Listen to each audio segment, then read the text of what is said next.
ही उपवासाची energy rabri फक्त 15 मिनिटात तयार होणारी आणि तुमचा कोणताही उपवास असू दे, तो एकदम संपूर्ण सुफळ होणार आहे. तर अगदी कोणत्याही पदार्थांचा फापट पसारा न घालता फक्त काही मोजक्या साहित्यात होणारी आणि शरीराला भरपूर ऊर्जा देणारी आणि दिवसभर ताजेतवाने ठेवणारी एनर्जी बूस्टर अशी उपवासाची रबडी चला लगेचच तयार करूया. इथे मी एक अर्धी वाटी साबुदाणा भिजत घातला होता. थोडे ड्रायफ्रुट्स घेतलेले आहेत, वेलची आहे आणि अर्धी वाटी साखर घेतली आहे. प्रथम काय करायचं तर इथे मी एक अर्धा लिटर दूध घेतलं आहे, ते छान गरम करून घेते. ज्या पद्धतीने आपण बासुंदी किंवा खीर बनवत असतो की नाही, तेव्हा कसं आपण दूध आटवतो, तसंच इथं सुद्धा दूध आटवायचं आहे. कडेची जी साय आहे ती छान चमच्याने खरडवून घ्यायची आहे आणि याच्यामध्ये परत परत ते मिक्स करून दूध चांगलं ढवळून घ्यायचं आणि साय मिक्स झाल्यामुळे मस्त मलाईदार अशी आपली रबडी तयार होण्यास मदत होईल. खाली दूध करपवू द्यायचं नाही, याच्यासाठी मध्यम आचेवरती किंवा बारीक गॅसवरती दूध आपल्याला सतत ढवळत राहायचं आहे. आधी इथं मी ड्रायफ्रुट्स आहे ते भिजत घातले नव्हते, हे असे कोरडे होते तेच कट करून घेतलेत. आता ते थोडेफार शिजावे म्हणून थोडंसं आधीच लवकरच मी या दुधामध्ये टाकते, की जेणेकरून ड्रायफ्रुट्स लवकर शिजतील. आणि याच्यामध्ये जो 2 तास भिजवलेला साबुदाणा आहे, तो सुद्धा याच्यामध्ये 1 वाटी साबुदाणा घालायचा, म्हणजे साबुदाणा पण लवकर शिजण्यासाठी मदत होईल. ते सतत ढवळत राहायचं आहे, जेणेकरून मस्त दाटसरपणा लवकर यायला सुरुवात होईल आणि दुधाचा रंग सुद्धा इथे चेंज व्हायला लवकरच सुरुवात होईल.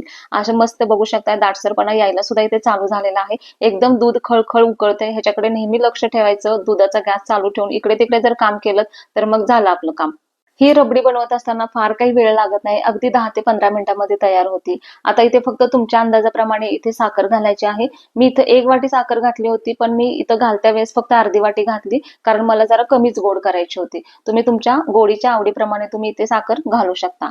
आता बघा मंडळी, दिवसभर उपवास केल्याने थोडाफार तरी थकवा येतो व फक्त चहा, खिचडी, साबुदाणा वडे असं तेलकट खाल्ल्यामुळे, चहा आणि कॉफी जास्त सेवन केल्यामुळे, तळलेले पदार्थ खाल्ल्यामुळे खूप ऍसिडिटी होती, जळजळ होती, डोकं दुखायला लागतं, असे नाना प्रकारचे सगळे प्रॉब्लेम्स व्हायला चालू होतात.